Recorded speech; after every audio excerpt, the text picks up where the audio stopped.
Thanks, Quentin. Hey, everybody. Thanks for joining today.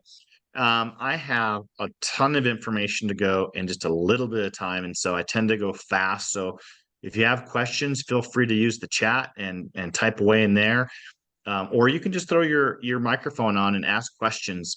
I'm going to go over a little bit of my story and what led me to become really good at this closing patients on care and stuff. And usually when someone's really good at something, it's because they're really bad at something at one point in time, and I'm the definition of that.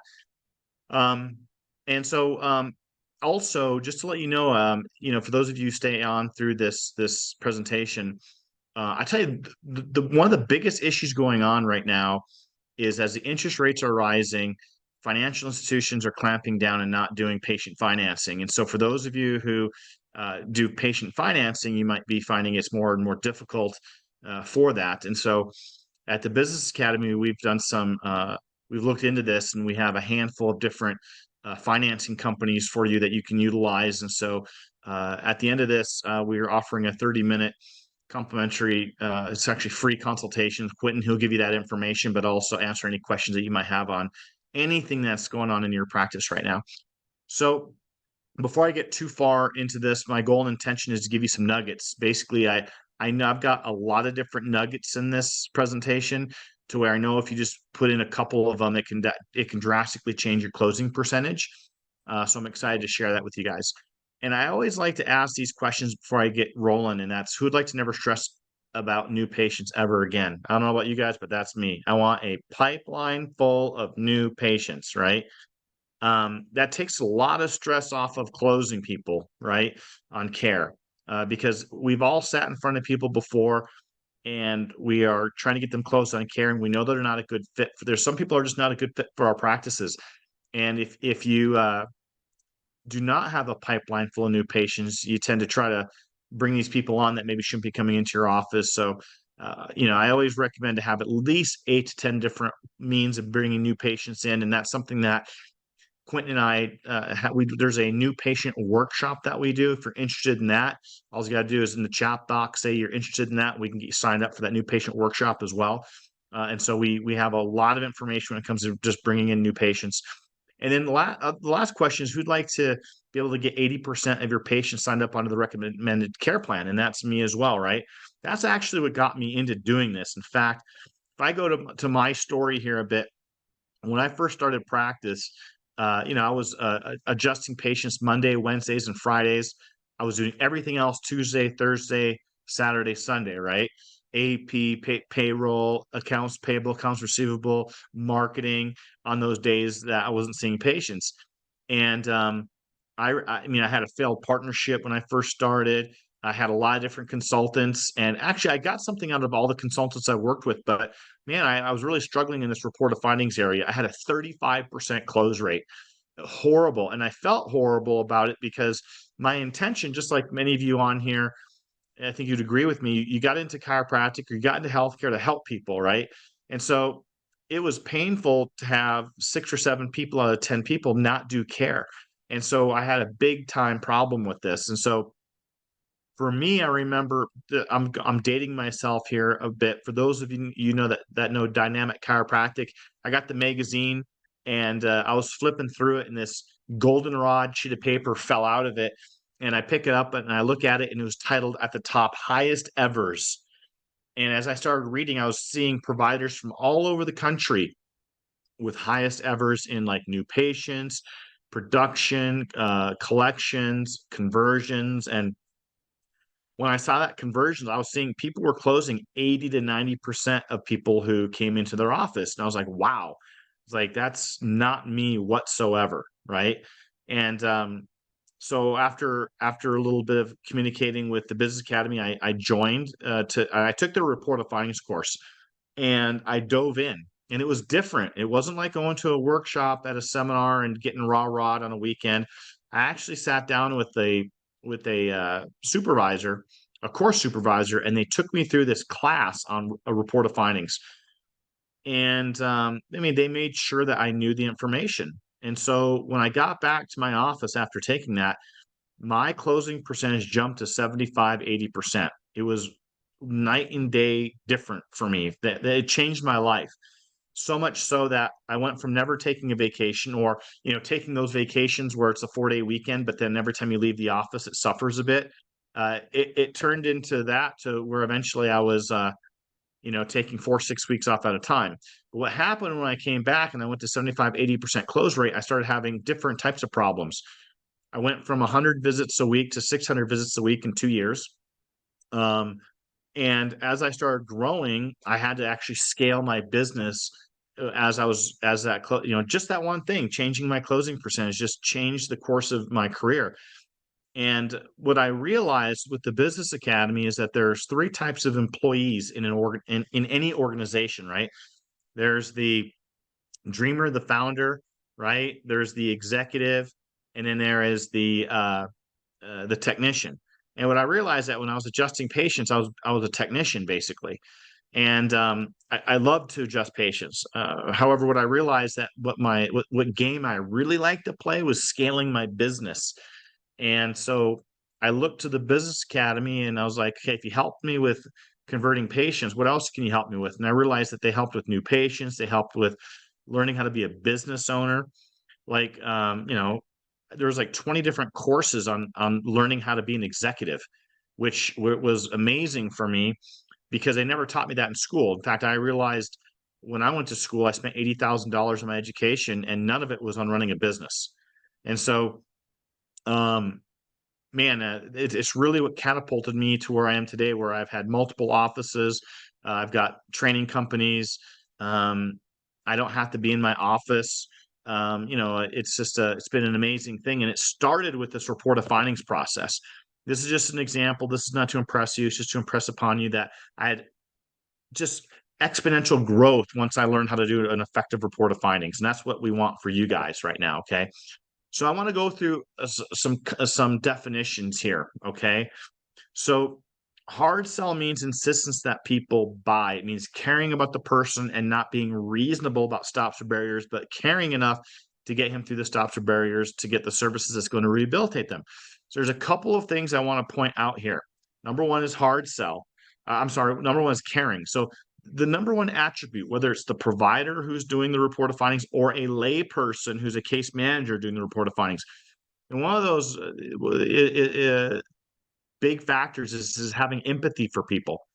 Not too much where you give everything away, like a lot of chiropractors do. This is the reason why lay people, many times, the Business Academy will train lay people to do the report of findings. They do a better job than the provider many times, because as a provider, at least for me, when I first started in practice, if someone said they couldn't afford it or something, I'd start lowering my prices right away and seeing what they could afford, right?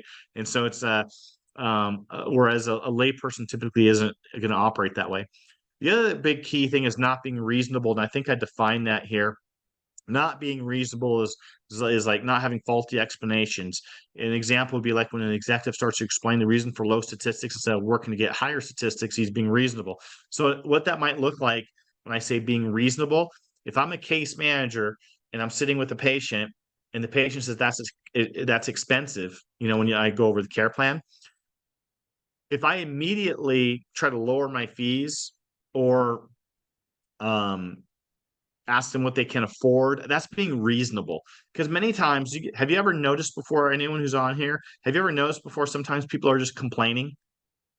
Like, wow, that's expensive. Like, you know, how many of you have ever done this? How many of you have ever purchased a vehicle, and when you first go into the dealership, you look at the price and you're like, that's expensive, but you still drove off the lot with it, right? So we live in a society of complainers.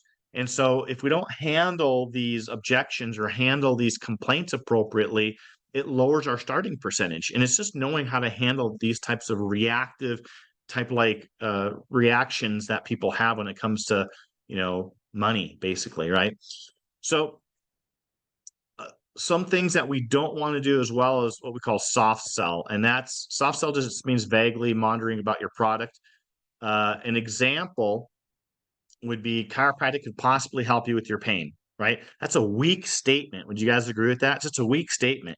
I mean, chiropractic will definitely help if it's applied appropriately, right? Chiropractic will help you with your pain. Or if you say stuff like, it might be helpful if you follow your treatment plan. really. I mean, it might be or it will be. I mean, if someone follows their treatment plan, they're going to get much better results than if they don't, right? So we have to be careful of like just really weak language, like kinda, sorta, maybe, a little. And I see a lot of that when providers go over x-rays. You got a little bit of a disc space, lessening here. You got a little bone spur. You've lost a little bit of your net curve. You see how those minimizing words actually play against you significantly. Um, Another example would come schedule an adjustment once in a while, right? When we know that when people stay up on their body, they get way better results, right? So we don't want to do that. Now, one of the things that gets people in this whole sales thing, I mean, how many of you have a button on the word sales anyway, or button on selling patients? I had that for the longest time, but I think that comes from having bad experiences from salespeople. Like, how many of you have ever had someone who's done this, like crush sell? They overdo the hard sell technique and you wind up with a crush sell and you're just crushed, right? You're not happy. You go the other extreme on soft sell and you'll wind up with no new patients, no income, and unhappy, patients. And so there's a one of the things that the Business Academy does is it helps to train people um, on how to go about doing hard sell. Okay, which I want you to replace sale with help. When you're actually there's nobody wins. There's this thing called a winner's exchange. Nobody wins until someone starts on care. The patient doesn't win; they don't get good results. The office doesn't win because they're not helping people, right? Your family doesn't win, et cetera, et cetera. So we want to get into this winner's exchange. So there's a handful of things I want to discuss here, and we want to look at how does one decrease the number of objections that they have. First off is beingness.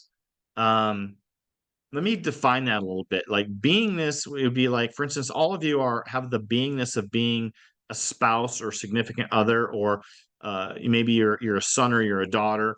You have a beingness of that, like, right. So as a provider, or if you're a office manager or a case manager, you have a certain type of beingness. Like, if we take chiropractors as an example, if I take a chiropractor who's seeing 400 visits a week in one office, and another chiropractor seeing 100 visits a week in an office, and I flipped them. If I took those providers out of their offices and flipped them, I can guarantee you the beingness of the 400 patient a week chiropractor is going to raise the bar at that 100 visit a week office. Their numbers are going to increase. If I take the 100 visit a week chiropractor and throw them into 400 visits a week, they're going to crash those numbers 100% of the time because their level of beingnesses are different. Does that make sense? Like, is your staff swimming in the Kool-Aid of what you do? Do you have full faith, confidence, and belief in your product, services, and ideas, which is number two? The number one barrier to closing people on care is not believing in your product, believe it or not. And after talking to thousands of providers across the country, you would be surprised to hear that many times people don't have 100% faith, confidence, and belief in their services, products, and ideas.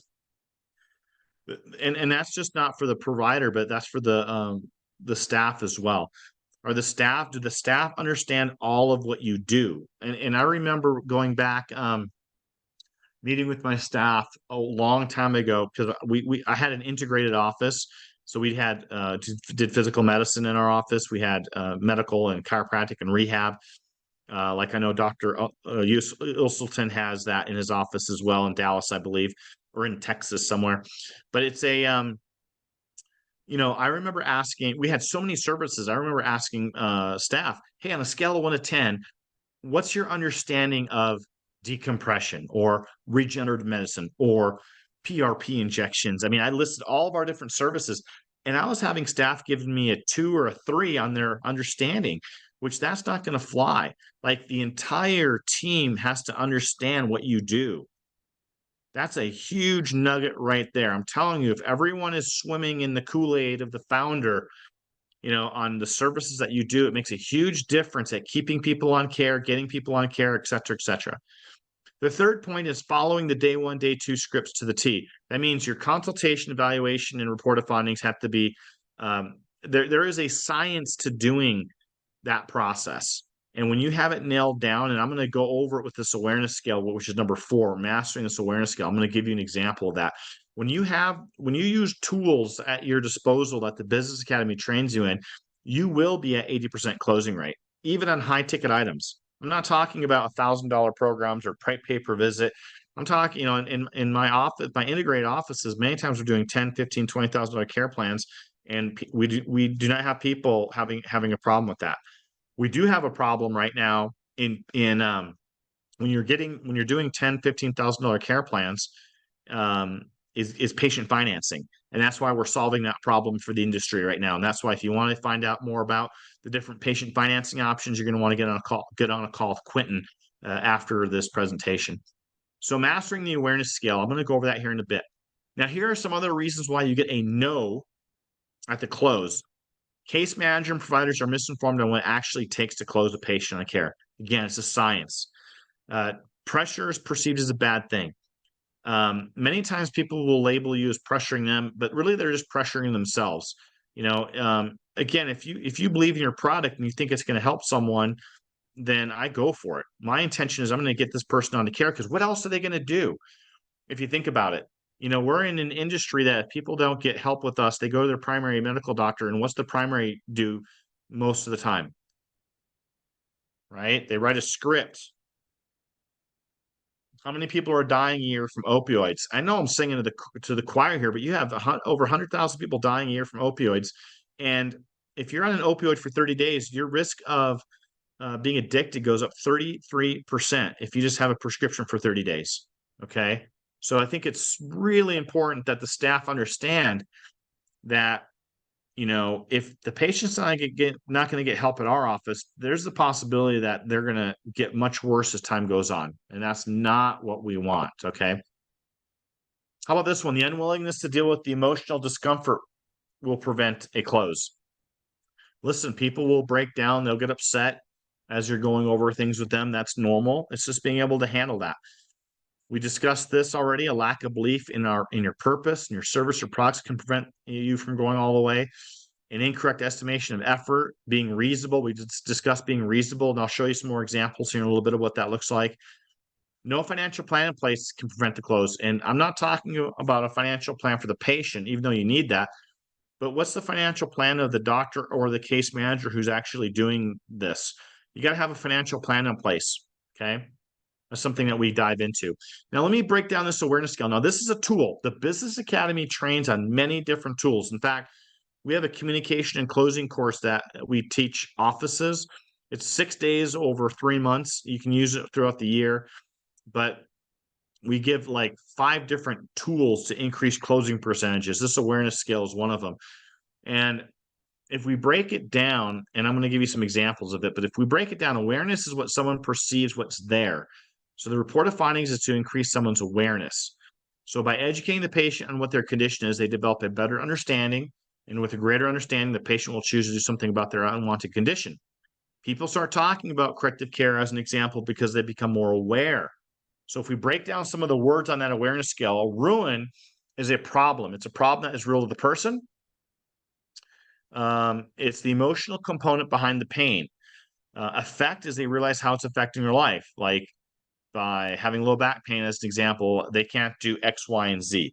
I can't pick up the kids anymore. I can't go play with the kids anymore. I'm going to bed early. I'm not, the relations with my significant other aren't there anymore. A needed change, or the fear of worsening, is that, oh my God, like time is my enemy. Patients need to understand that time is their enemy, because we know as providers, we know just based on Wolff's law and the piezoelectric effect, that if someone has an alignment problem, they're going to get worse, right? Some of the time or all the time. Based on those 2 laws, we know it's all the time, right? So they need to understand time's their enemy. Need of change.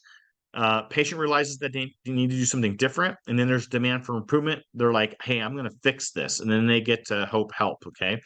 Now, putting this awareness scale back up, we've all seen patients. If we go to the bottom of the scale, we've seen patients come into our office who are in numbness, right? You ask the patient, why are you here? What brought you in? And they say something like, well, my spouse told me to come in. I mean, they're super numb, right? They're not even there for themselves. Or maybe they're on so much medication that it's numbed their condition. That's very common today as well, right?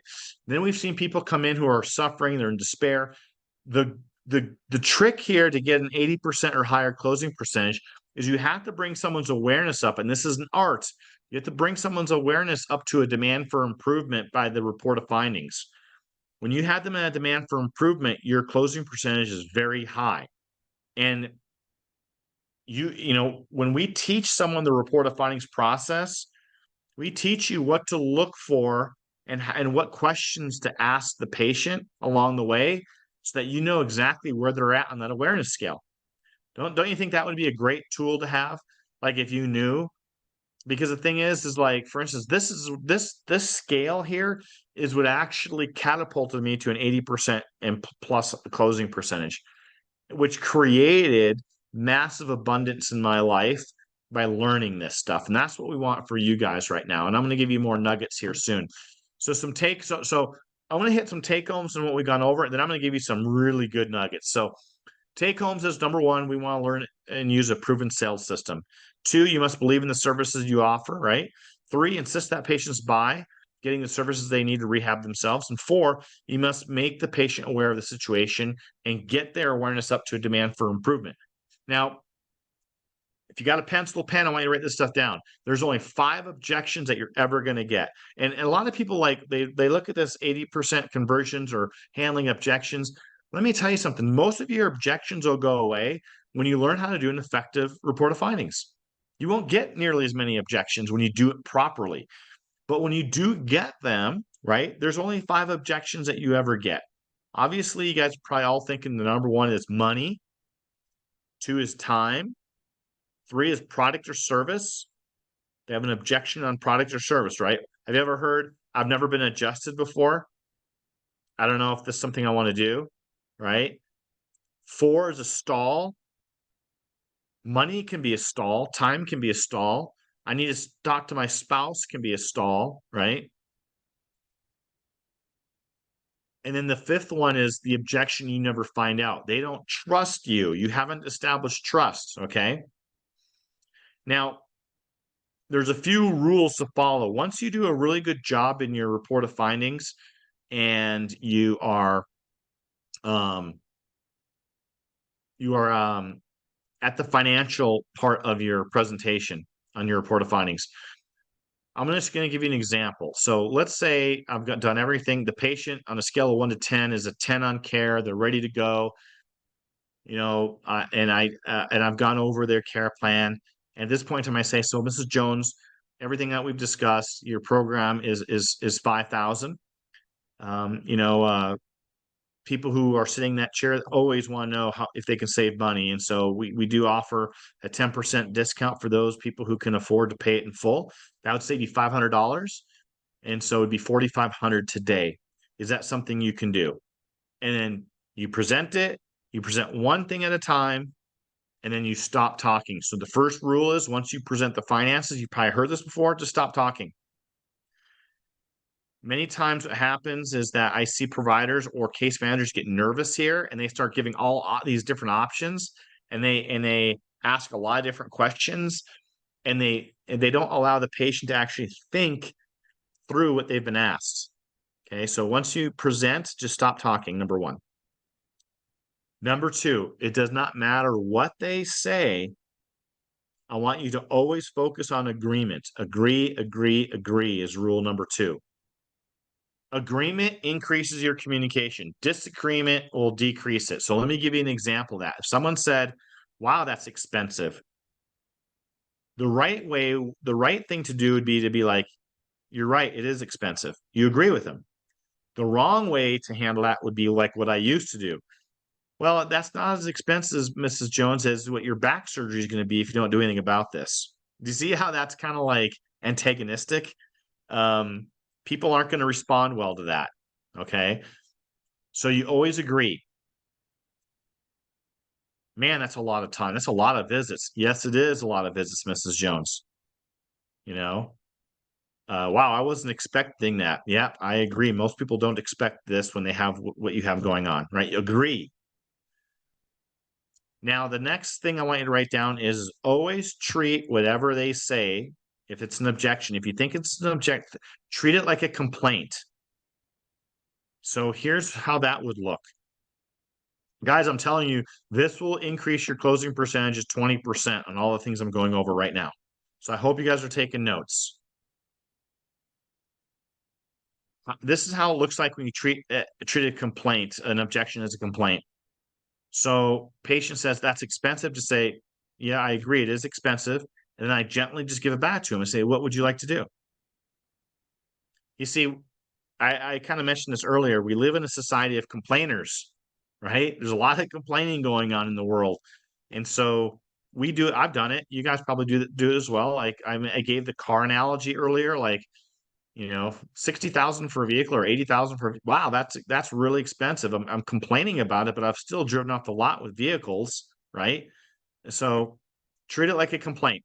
Now, if you treat a, a complaint as an objection, so if someone is just complaining, gosh, that's expensive, and you treat it as an objection, it becomes an objection. I want you to remember that. That's key. They'll ridge up on that. They'll use that, to not do something, even though they know they should. Now, the next little key that I want to give you, this little point I want to give you is the objection is the very reason why they should do it. So this is what this might look like. If the patient says, wow, that's expensive, you say, yeah, Mrs. Jones, it is expensive. What would you like to do? I don't know. I don't think I can do anything. It's just too expensive. Now they've mentioned the money 2-3 times. I know it's a true objection for them.